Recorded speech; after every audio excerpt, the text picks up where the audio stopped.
day 33 of the Zombie Hunter build. Today, what I'm going to be doing is addressing a couple things on the truck. First is the rub rails that go along the side of the truck. Okay, so I have the rub rails for it. Most of them are in great shape. I wouldn't say great; they're in better than typical shape. But no problems. Look good. Just need a little coating armor all. But then there are the other ones that are completely, rusted out from the inside. So I'm gonna need to repair these. And how I plan on doing so, see, here's another one. The rest of them are great. I think it's just these two that have this issue. So I have to clean these out, pull out the little rusted off screws that are in there. And then what I plan on doing is cutting it out, cleaning out the rust, grinding out the rust inside there on that little metal strip. And then I went to the hardware store and I purchased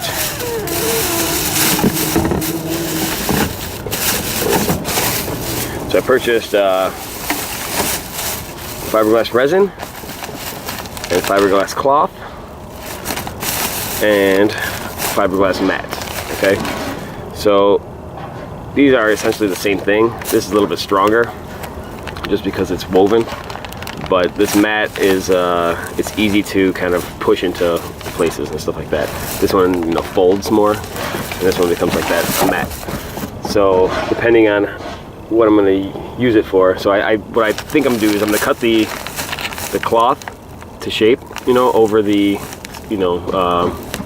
stock trim pieces or the stock rub rails, and then apply the resin and hardener over that. And then I have bought this expanding foam, so that'll fill it, right? So I'll have like an outside casing of it, a mold of it. I can pull that off and then spray the inside with the foam, cut off the excess that pops out so it's nice and flush, and then go over it again with either more cloth or mat on the back of it. And then that'll give me a solid fiberglass and foam piece that's an exact match to the ones that I already have on the truck. So it'll only be really 6 pieces. I'm going to experiment with that. I'm also going to do the same thing with my Headlight Surrounds and experiment with that as well. Here's the other project. Well, same project, but a different aspect of it. Here's the 300D that I purchased. And the problem that I'm having with this right now is it's super nice. Like, it's really, really nice. I mean, the exterior has a little bit of, a clear coat's peeling here and stuff. It's just sun damage. But again, it's a 32-year-old car, 33-year-old car. Yeah, 33. So, I don't know. Like, come on, how mint is that? Perfect seats of leather, no cracks, no anything. You know what I mean? Like, it's like a time capsule to 1984. So I don't know what to do. I'm thinking about maybe even just flipping it, because I could make some good money on that. I mean, it has a little damage here where it got in that accident. I don't know exactly. I mean, the door has a little ding down the center there, but it's definitely easy fix, I think. Shouldn't be too bad. And then it drives amazing, aside from the brakes not working. So I don't know. I'm still. I don't know if I should just part it out, just because it's super nice. Like, I'd be ashamed to gut this thing. Somebody else could, put in like $1,000 or whatever and completely restore it. There's not much work that needs to be done, but we'll see. I still haven't gotten the title yet, so I'll see what's on the title and see, on the side. I could probably just post it as is right now, and since I don't plan on doing the engine swap for a little while at least, I could, have it for sale and listed. And if somebody, if the price is right and the seller comes out there and wants it, I can sell it and just, find another one for the engine swap. I don't know, we'll see. Alright, so another thing I need to do is I'm swapping out this bumper. I got a nice TJ winch bumper that I want to put on this thing. And obviously a Jeep TJ mounts differently than a Mercedes Bondo wagon. So what I'm going to have to do is build some kind of adapter that'll work with this mounting point on the frame, and then, you know, fit the TJ bumper that I got.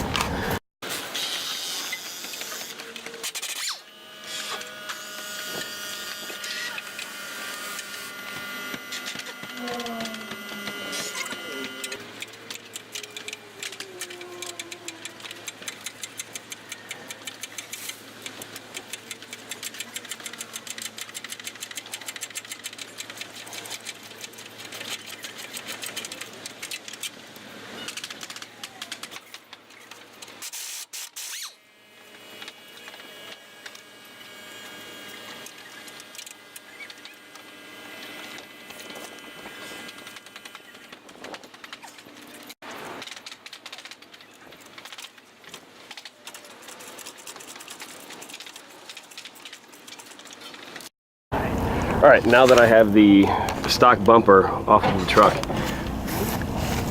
I can test fit this TJ rock bumper that I purchased. Alright, so here's how the mounts on the frame rails on the TJ. Alright, and you can see it's vastly different than how it mounts on the G-wagon. So what I have to do is test fit it and see exactly how I'll have this mount. So it looks like,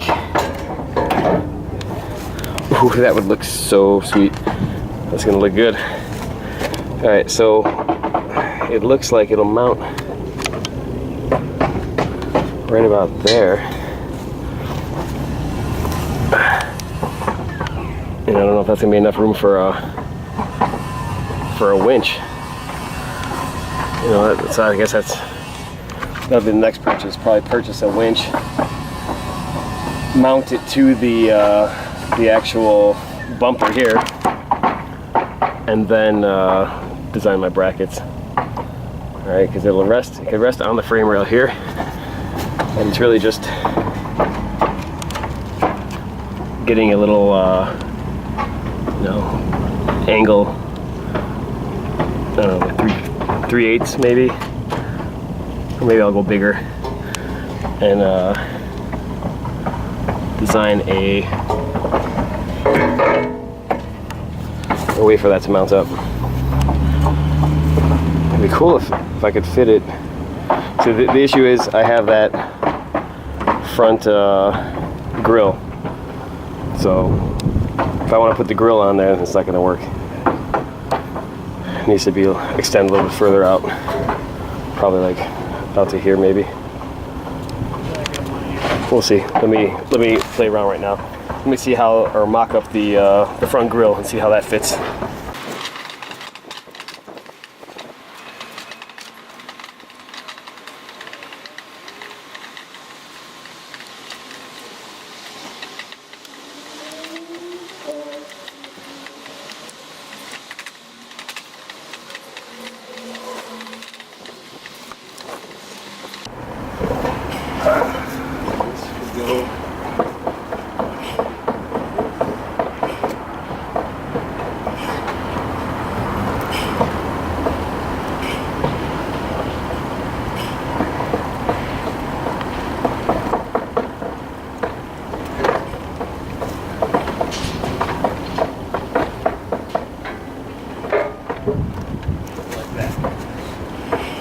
How's that look? That looks badass.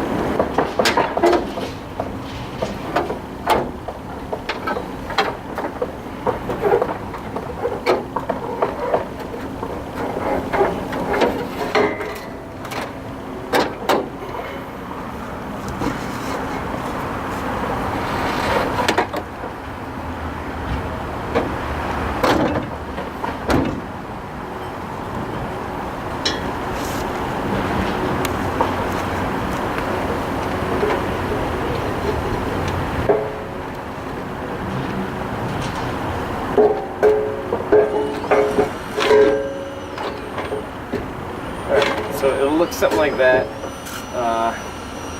There's a clearance issue. Alright, so the grill looks amazing. It's not mounted, obviously. I need to drill some holes and to secure it. But that looks awesome. Once I get the fenders on there with the headlight surrounds and put everything in there, it's gonna look ridiculous. Like, that looks awesome. Alright. There's a clearance issue with the grill. See, I even scratched it up a little bit, testing it. Alright, so there's a clearance issue with the grill and the bumper. So what I'm gonna have to do is I'm gonna create an adapter. It's gonna come out from, so I'll have a long strip, and I'll model it after this bracket. Okay, and then what I'll do is I'll have it come out either boxed or another piece welded to that to adapt to this. Maybe extend it out, you know, an inch and a half, you know, and then mount that bumper. That's gonna, I mean, this is a simple fix, you know, this will look way better. Like, that looks, it's gonna look mean. So excited about that. These I'll sell, and they go for pretty good money on eBay, or, you know, someone wants to buy them. No, you know, people are looking for stock ones.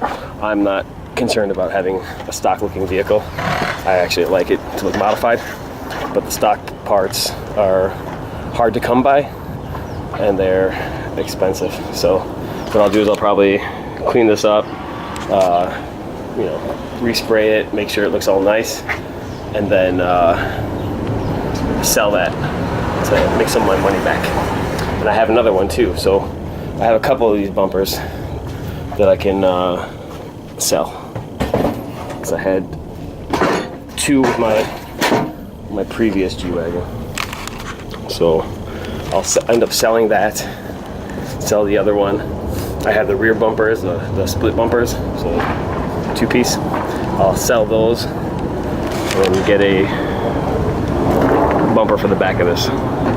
You know, I also have a spare tire mount that I didn't want to sell too, because I'm not going to use that. I'm going to get an integrated bumper and spare tire mount together with, you know, the carrier installed on there. Get a nice rock bumper with the carrier and sell that. All right, so now I'm going to try doing this little experiment. We'll see how this works. I got this is the short rub rail. Okay, this one's damaged, and like I said, I want to coat it with this black Monstaliner that I have here, but I can't coat it with that. So what I'm gonna do is try to do a little recreation of this piece. So what I'm gonna do is I'm gonna cover it in this, you know, food wrap, plastic wrap, and hopefully, if I do everything right, I'll be able to apply fiberglass resin and this cloth onto it, and then it'll harden, and I'll have a exterior, you know, skin of, you know, copy of this. We'll see how it works. So I got to mix up the, well, first thing I need to do is I need to cut this to shape, and then mix up the fiberglass with the hardener and smear it on there, and we'll see. You know, this is my first time ever working with fiberglass cloth, so hopefully it turns out all right. And then I also have matte, which I'll probably use for the back, and maybe we'll see. Because even if I do recreate this, I'm thinking I want to put a metal strip inside here, so maybe I'll get a piece of aluminum or a piece of stainless steel cut into strips and put inside there. So in either case, I don't necessarily need to have these holes, you know, like the inside pieces. So we'll see. It's gonna be an experiment, and hopefully it works out.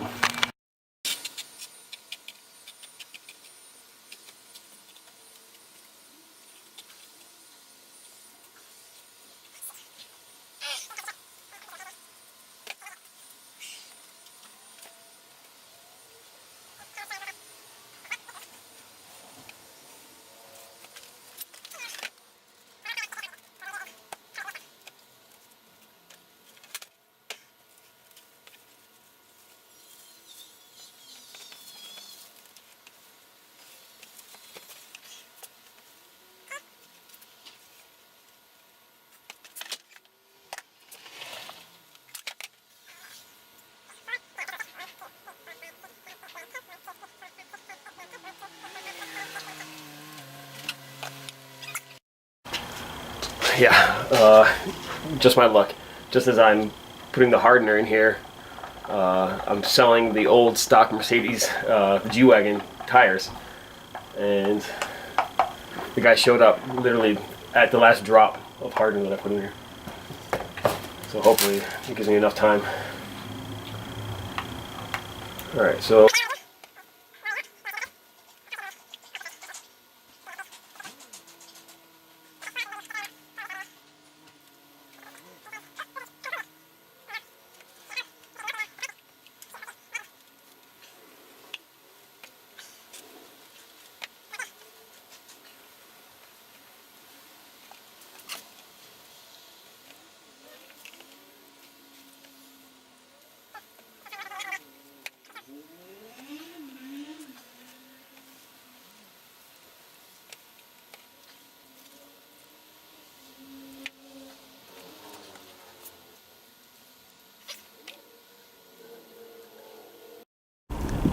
fiberglass cloth is currently curing on that rub rail, and in the ideal setting, which would be 75 degrees Fahrenheit, it takes approximately 2 hours for that thing to cure to become a sandable surface. It is currently 44 degrees in Chicago, and probably we're looking at upper 50s, lower 60s in that garage. So significantly colder than an ideal situation. So which means that it would take a lot longer, or it's going to take a lot longer for that stuff to cure and harden. I could have probably put more hardener in it, but I didn't want to mess around with the ratios and screw something up. It's my first time working with you know, resin, fiberglass resin and cloth. The cloth was probably not the ideal choice, just because it's, you know, the natural tendency of that cloth is to lift up from that little center section where it kind of like that little groove or recessed in the center of that rub rail, and it keeps wanting to pull up, and you know. So what I think I'm gonna have to do is start again, but instead of using the cloth, I'm gonna use the fiberglass mat, and possibly not just the mat itself. What I might do is use bondo glass, the short strand fiberglass. Maybe because it's like a putty, you know, it's like very easy to sculpt and things. What I might do is I might mix some of that up and then coat the entire rub rail with that first, and then just apply the fiberglass mat to that. You know, it'll stick well, and I think I can shape it better, and then I can apply resin on top of that later. I think that's probably what I'm going to do. Not to say that this isn't going to work the way it is now. It's just going to be a lot more hassle to try to get it to shape correctly. You know, there's parts where it wants to bunch up in certain areas, it's folding in certain areas, it's kind of like lifting in certain areas. So if I want the actual rub rail to look smooth and straight and everything like that, it's going to require a lot of sanding and a lot of shaping. So, and you know, multiple layers of this cloth. So what I think I'm going to do is I'm going to coat the whole thing with, you know, the short strand fiberglass, and then apply the mat to it. And the mat, because it's kind of thinner and it's not woven in the same way, it's like a lighter material, I think it'll be a lot easier to shape to the, you know, to all the little angles and things like that it needs to be angled, you know, shaped to. So that's the plan. I'll see how this turns out, but I think it's going to be a bust. But what I will do is do it over again and experiment some more, you know, because it's kind of like I mean, it's all experimentation. I've never you know, used fiberglass in this way before, so to actually recreate pieces. And I know a lot of times I use it with molds and gel coats and things like that, but I'm gonna do it the simpler way, I guess it would be, you know, and not making an actual mold. But we'll see how it turns out. Hopefully it turns out well. I think this next strategy might work better. So it had enough time to cure now, and and the results were less than ideal. So here's what I ended up with. So it's very flexible. You know, it's just one layer of fiberglass, but it's flexible. It's kind of sloppy. That little ridge down the center isn't what it should be. You can see it's supposed to be real deep and real pronounced, and it's not. It's you know, because it kept lifting, so it didn't turn out right. So also I ended up getting resin. It was just using the food wrap, the plastic wrap. It ended up leaking in areas, and now I ended up getting resin on here. So what I'll have to do probably is put some acetone on here, and then maybe wet sand it or something. Try to get this off and clean these off, because you know that's a shame. That screws that up. So I'm gonna try it again. This time I'm gonna try it with fiberglass cloth, or not the cloth, rather the mat, just because it sticks better, or you know, I could bend it more in the little groove here. Because this one, because of the structure of it, wanted to keep lifting up, and it didn't come out right. So what I think I'm going to do is I'm going to tape this up, just so I don't have this problem again, and you know, have it nice and taped up, and then that'll protect the rubber, and then I'll put the cloth on there. I'm considering putting short strand fiberglass first, just giving it a nice layer, and then putting the cloth on it and see how that works out. So that's the next step. Hopefully that turns out a little bit better. The short strand fiberglass also dries very quickly, so I can do that, and then with each subsequent layer, I can then use the mat and you know, the resin on top of that. So we'll see how that turns out. Hopefully that turns out better, and I can then just peel it off and then work from there. You know, fill it with expanding foam and continue from there. So that's what I'm going to experiment with now. If that works out like I hope it does, then I'll do that with all the pieces. But right now I'm just going to work with this messed up cheap piece.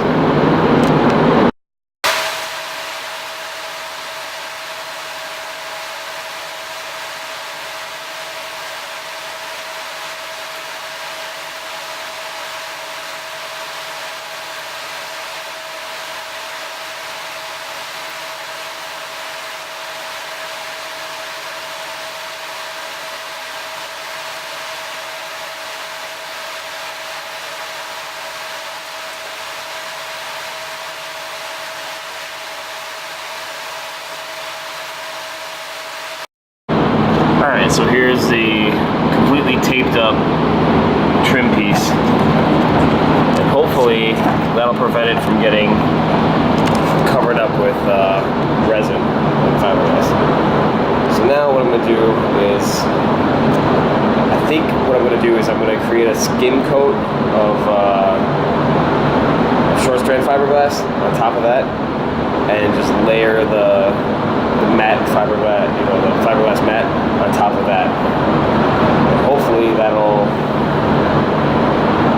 you know, that should give good results. We'll see. Again, this is experiment number 2, because that one was a bust.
My second attempt was a freaking nightmare.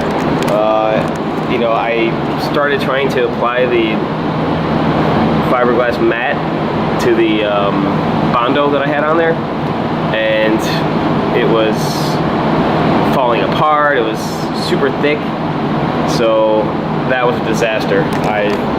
You know, so don't ever do that.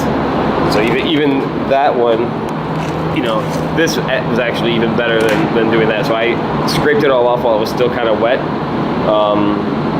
So for my final attempt, what I think I'm gonna do is try to apply just the, I don't know, I mean, I want to try maybe just using the bondo glass and covering the whole thing up with that first. You know, because that was going on nicely, and if I probably would have left that on, it probably would have, you know, made a nice layer, nice thick layer, and replicated that piece that I needed. So what I might do is I might just go over this again with just bondo glass.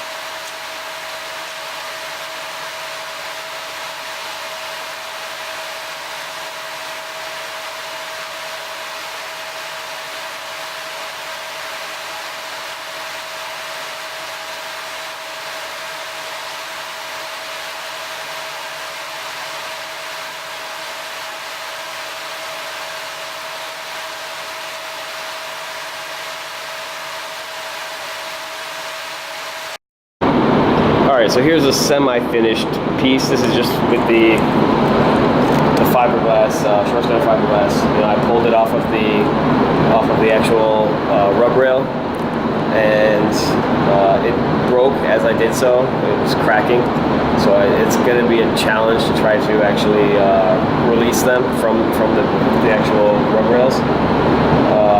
So that's why you can see there's two different colors, right? The green was the original fiberglass, and then I applied more hardener to a second batch and quickly sealed up the cracks where it cracked. But you can see how uneven and awful that looks, and that's going to require a lot of sanding and a lot of prep work and bondo to make it, you know, completely smooth and nice looking. I mean, it's doable, and you know, I've dealt with it before, so I mean, it's just a matter of sanding it down, and I have the orbital sander to do that. But you know, if you look on the inside, look how smooth that is. So, you know, this made me think that maybe the better approach would be to actually create a mold of the original pieces and then just fill it with fiberglass, and then everything would come out nice and smooth.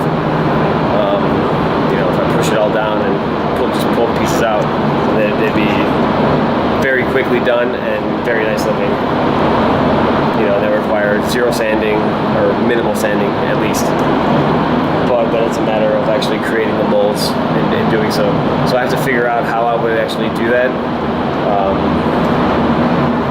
Maybe out of plywood, create the, you know, little cases to put the plaster or whatever I'm going to make it out of in, and then drop the original rub rails inside there, let it dry, pop them out, and then go about it in that way. We'll see. I'll play with this first. You know, what I'm going to do now is fill the inside with fiberglass mat just to make it stronger, and then put some expanding foam in there and see if that'll, you know, make it strong and hard, and then seal off the back of it, and then I'll have a solid replica piece that would then require sanding and bondo to look right.